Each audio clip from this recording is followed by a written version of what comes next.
এখন আমাদের আশঙ্কা আছে যে এই মাদ্রাসা যদি ভেঙে যায় তাহলে আমাদের লেখাপড়া অনেক ক্ষয়ক্ষতি হবে, পড়ালেখা পিছায় যাবে আমাদের।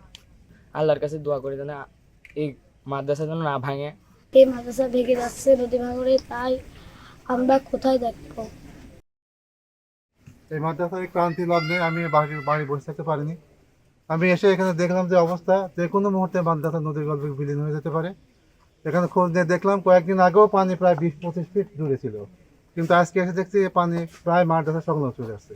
এভাবে যদি বাড়তে থাকে তাহলে এই মাদ্রাসা বিলীন হতে বেশ সময় লাগবে না, অন্তত 2-3 দিনের ভিতরে মনে হয় মাদ্রাসা বিলীন হয়ে যাবে।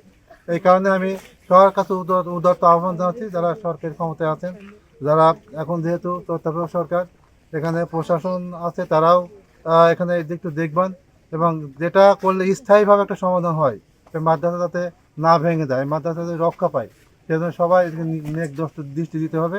আর যারা কর্তৃপক্ষ আছেন, বিশেষ করে নদী কমিশনের কর্তৃপক্ষ আছেন, তারপরে যারা এখানে নদী ভাঙন প্রতিরোধ কমিটি আছেন, তারা এখানে এসে দায়িত্ব পালন করবেন। তারা এসে এটা দেখে ব্যবস্থা না নিলে মাদ্রাসা কিন্তু অতি সহজেই অচিরেই নদী গর্ভে বিলীন হয়ে যাবে।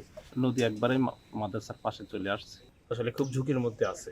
এটা দ্রুত ব্যবস্থা না নিলে হয়তো যে কোনো একটা দুর্ঘটনা ঘটে যেতে পারে। কিন্তু এই বছর পানিও বাড়ছে, সে সাথে ভাঙনের তীব্রতাও অনেক অনেক বেশি।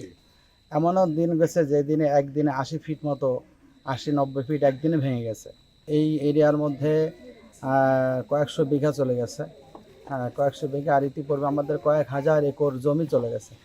নদী ভাঙনের এই সংবাদ পেয়ে আমরা আমাদের ফাউন্ডেশনের পক্ষ থেকে আমরা পরিদর্শনের জন্য এসে যেটা দেখলাম, আমার জানা মতে মিরপুরের অন্যতম একটা প্রতিষ্ঠানের মধ্যে এই প্রতিষ্ঠানটা সুনামধন্য প্রতিষ্ঠান।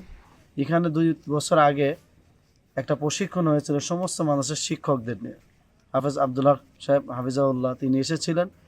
তো এরকম একটা সুনামধন্য প্রতিষ্ঠান, যেখানে অনেক সুন্দর লেখাপড়া হয়, মনোরম পরিবেশ, সেই পরিবেশটা যদি আমাদের চোখের সামনে এভাবে বিলীন হয়ে যায়, আর আমরা যদি চুপ করে থাকি, তাদের জন্য একটু দোয়া করতে না পারি, তাদের পাশে না দাঁড়াতে পারি, তাদেরকে সান্ত্বনা না দিতে পারি, তো এটা মনে মানতেছিল না, তাই এসেছি।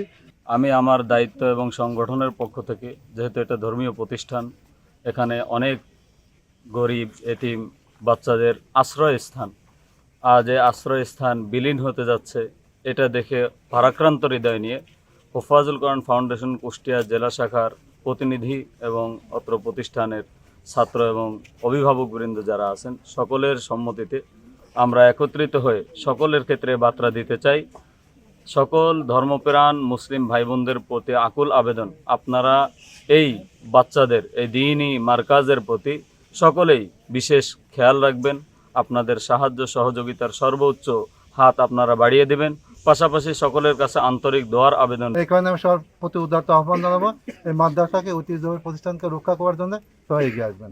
বর্তমান অন্তর্বর্তী সরকারের কাছে আমাদের একটু চাওয়া হলো যে আসলেই এই 4টি ইউনিয়ন যে ঝুঁকির মধ্যে আছে, আমি ডক্টর ইউনূস সাহেবের প্রতিও বিনীত নিবেদন করতেছি যাতে তিনারা দ্রুত অবশ্যই কিছু সরকার দপ্তর থেকে, পানি উন্নয়ন বোর্ড থেকে কিছু জিও ব্যাগের কাজ চলছে, যে ভাঙন রোধে তিনারা বলছেন স্থায়ী ব্লকের কাজ না হওয়া পর্যন্ত এটা কিছু বলা যাবে না। আর স্থায়ী ব্লকের কাজ শুরু হবে এটা শুনতেছি, বাকি আল্লাহ পাকি ভালো জানে এটা কবে শুরু হবে।